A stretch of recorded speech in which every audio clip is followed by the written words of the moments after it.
Salut à tous, c'est Johan pour Tablette Tactile. Donc aujourd'hui je vais vous faire un petit tour d'horizon du OnePlus One. Et oui, on en a enfin reçu un. Donc c'est pour rappel le téléphone qui a quand même fait le buzz en début d'année, puisqu'il a intégré toutes les caractéristiques du haut de gamme, ce qu'on retrouve sur les Galaxy par exemple de Samsung, ou même chez HTC, pour un prix quasiment 2 fois moins cher.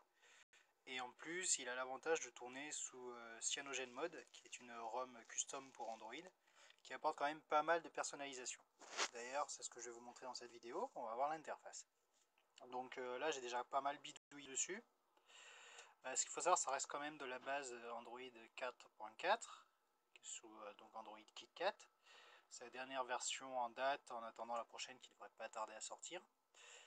Qu'est-ce qu'on peut dire? Bon, déjà, au niveau de l'interface, ça reste quand même...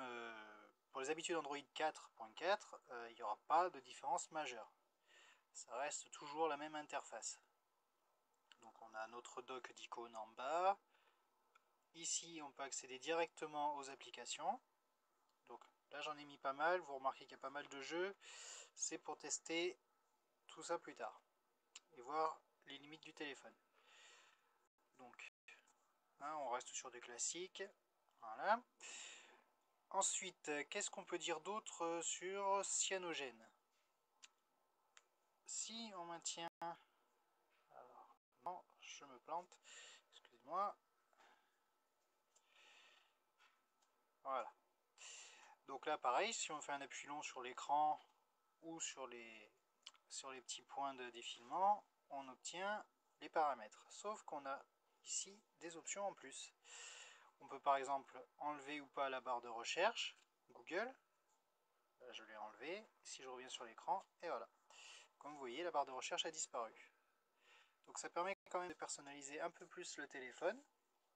Idem pour le panneau de recherche Google Now. Si on fait glisser sur la droite, voilà, on obtient Google Now. Et ça, on peut l'enlever à la volonté. Qu'est-ce qu'il y a d'autre comme option? Donc les effets de défilement. Donc quand on change les écrans, vous voyez, il y a des tonnes d'effets de défilement. Cylindre, les carousels, les accordéons. À chaque fois, il propose la petite animation qui va avec. Donc ça permet déjà de personnaliser comme ce qu'on trouve un peu sur les lanceurs alternatifs. On peut modifier la taille de la grille, par exemple. Vous voyez, pour obtenir plus ou moins d'icônes sur la grille, pour les widgets et les icônes. Ensuite, qu'est-ce qu'on peut trouver d'autre? Pareil, hein, pour l'écran des applications que je vous ai montré avant, on peut tout modifier. Et on peut même modifier les tailles d'icônes. Donc il y a ça déjà.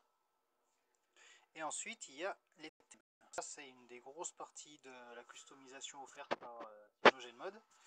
Vous pouvez choisir vos propres thèmes. Donc moi, déjà, là, j'ai pas mal bidouillé. Je vais vous montrer ce qu'on a par défaut. Donc en plus, les thèmes, on peut vraiment mettre ce qu'on veut. Par exemple, si je veux juste choisir le style et les icônes du thème par défaut, je les sélectionne et je mets à jour. On conservera par contre les fonds d'écran de l'autre thème précédent.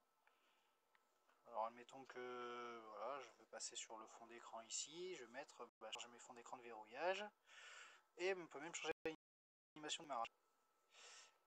Après ça, on va avoir un mix d'un peu tout ça. Donc le temps de régénérer.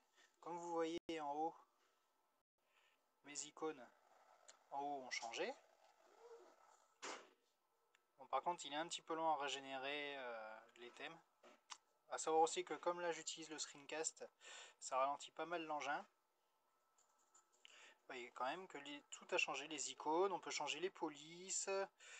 Alors selon les thèmes proposés, il y en a qui intègrent tout, d'autres par exemple ne permettent de changer que les couleurs des écrans. Donc la galerie est quand même assez complète. Ouais. On va aller sur celle-là. Vous voyez, après, il y a des thèmes à télécharger sur le Play Store, donc des gratuits, des payants, comme je le disais, qui changent soit juste les icônes, ou alors qui changent vraiment tout, jusqu'aux notifications, les sons, tout ça. Donc c'est vraiment très complet, c'est vraiment sympa, ça permet de personnaliser son téléphone sans avoir à prendre un launcher alternatif, qui prendra de la place en plus, et puis bon, bah, fera peut-être pas forcément tout ce qu'on veut. Donc ça, franchement, c'est vraiment nickel comme personnalisation, moi j'adore. Ensuite, qu'est-ce que Cyanogen nous offre en plus? Alors, les barres détail de notification, donc c'est celles qui sont en haut hein, quand on tire. Et on peut modifier les icônes ici. Je vais vous montrer vite fait. On peut changer par exemple la batterie. Vous voyez, l'icône de batterie a changé en haut. Ici, il a changé. Je vais remettre... Voilà, le signal, on peut changer son affichage. C'est des petites choses comme ça, mais moi je trouve ça super sympa. Franchement, c'est vraiment pas mal. Le barre de notification, donc pareil. Hein. Par exemple, on peut mettre les notifications flottantes ou pas. C'est des notifications qui vont apparaître en haut de l'écran au lieu d'apparaître juste ici. Donc voilà, par exemple, là, si je veux, j'ajoute directement, admettons, la boussole. Voilà. Donc c'est bien parce que c'est vraiment très complet, ça reste assez interactif. Alors, la boussole, donc je l'ai mise ici. Voilà. Et ça peut me le faire en temps réel. Vous voyez, là, j'incline mon téléphone, je le bouge, et la boussole, elle change. Donc ça, c'est franchement sympa, ces petites options. Idem, par exemple, regardez au niveau de l'appareil photo en bas. Si j'appuie, hop, je peux directement prendre mes photos sans passer par l'appareil. Ça, c'est franchement sympa. Il suffit de cliquer une fois dessus et hop, ma photo est enregistrée directement dans la galerie.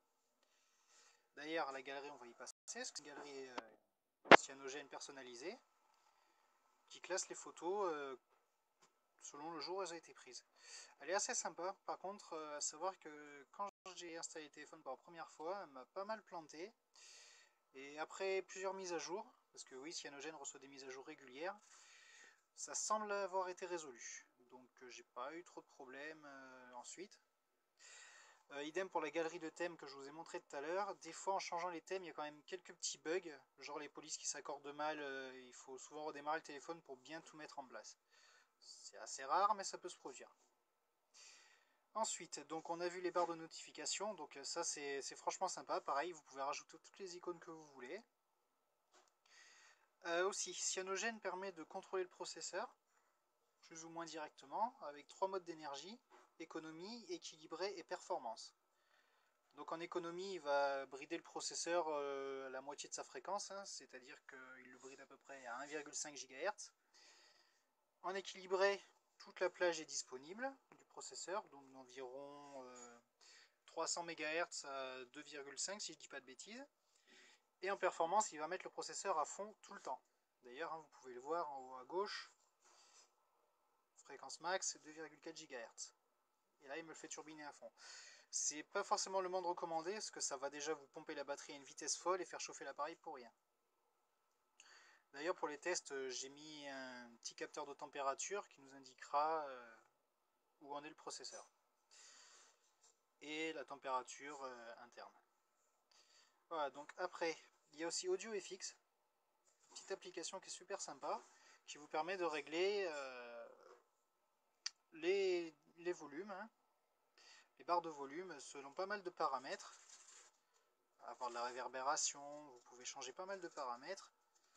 Vous voyez, selon la sortie que vous utilisez sur les haut-parleurs ou pas. Donc vous n'êtes pas obligé de l'activer, hein, on voit, on peut le désactiver ici. Donc c'est pareil, c'est des petites personnalisations, franchement c'est super sympa. Alors ensuite, une personnalisation sympa, c'est les boutons. Il y a deux façons de mettre les boutons.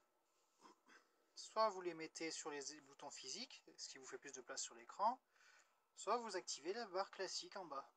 Ça bouffe un peu plus de place sur l'écran, mais après vous pouvez la personnaliser. Donc, on va voir.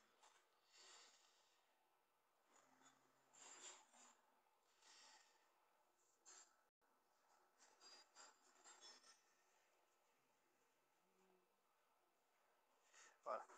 Vous voyez, par contre, il n'active pas forcément tout de suite. Des fois, il faut revenir dans les menus. C'est des petits bugs encore. Ça sera probablement réglé, mais c'est vrai que des fois, ça peut être un peu gênant. Donc, vous voyez, par exemple, là, je vais changer la disposition. Hop. Et je peux rajouter un bouton de recherche. Et mon bouton de recherche, Je peux le mettre au milieu. Voilà. Une fois que c'est fait, je reverrouille. Et ma barre de navigation a été modifiée. Donc c'est des petits trucs sympas, comme ça permet vraiment d'avoir un contrôle total sur son appareil, quoi. On peut modifier la couleur des diodes de notification, c'est franchement sympa. Autre chose que j'aime beaucoup, qui ne tient pas forcément à cyanogène, c'est l'espace de stockage. D'habitude sur les appareils Android il est partitionné, en général on se retrouve avec 1 giga voire 2 gigas maximum pour installer les applications. Là comme vous voyez il n'y a qu'une seule partition qui prend tout le système. On a 60 gigas, enfin ici on en a 55 à peu près, pour stocker toutes les applications. Donc là vous voyez j'ai installé comme un bourrin 25 gigas d'applications. On n'est pas limité. En gros, si vous êtes comme moi, que vous installez quasiment que des jeux qui font 1, 2, 3 gigas des fois, vous verrez même pas la fin, quoi. Franchement, c'est nickel. L'absence de port micro SD ne manque pas trop, grâce justement à ce grand espace de stockage.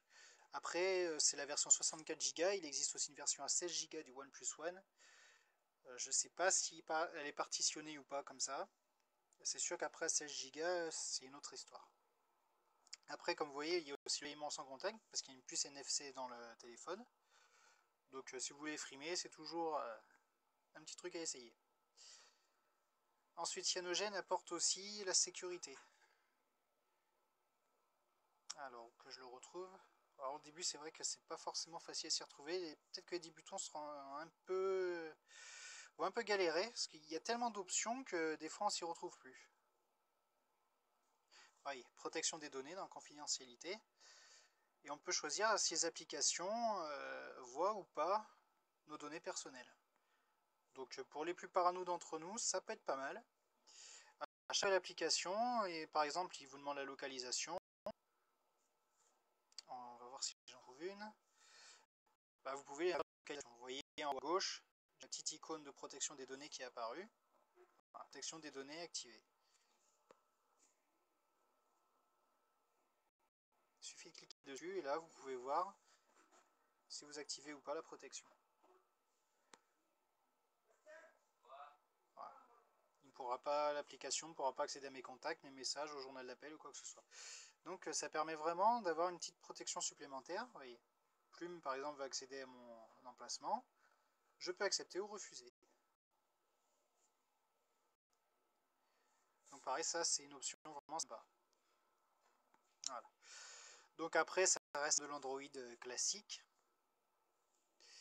Vous voyez, il y a aussi les performances dont je parlais tout à l'heure, qui peuvent être modifiées via le petit widget dans la barre de notification. On peut les modifier directement ici, par exemple changer la cadence du processeur. Voilà. Donc c'est des options, c'est quand même spécifié, c'est expérimental. D'ailleurs de base, elles sont pas accessibles. Je vais vous montrer pour y accéder, c'est pas compliqué, hein, le mode développeur. Vous allez dans le à propos du téléphone et vous appuyez, quand je me trompe pas, c'est 7 fois sur le numéro de build. Voilà. Bon là je l'ai déjà fait, il me le prévient. Mais la première fois, vous accéderez aux options pour les développeurs. Donc le mode débugage et tout, ça c'est utile pour changer les ROM custom. Donc à savoir que sur internet, il y a déjà des tonnes de ROM faciles à installer. D'ailleurs de base ça m'a un peu déçu, il n'est pas routé le téléphone, bon ce qui est un peu normal, ça évite les bits et les retours en service après-vente, mais j'aurais pensé sous Cyanogen qu'il aurait pu être routé.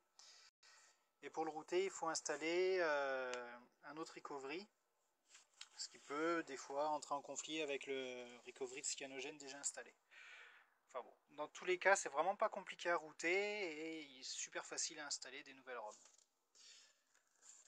Donc voilà, pour le tour d'horizon, je pense qu'on a déjà vu à peu près tout ce qu'il y avait à voir sur ce téléphone. Il fonctionne vraiment très bien, il est très réactif. Il n'y a rien à redire là-dessus. J'ai bien eu quelques petits ralentissements dans certains jeux vidéo. Mais ça, j'en reparlerai dans une prochaine vidéo. Voilà. Donc rendez-vous pour la prochaine vidéo où on passera sur les tests de jeu. Ciao!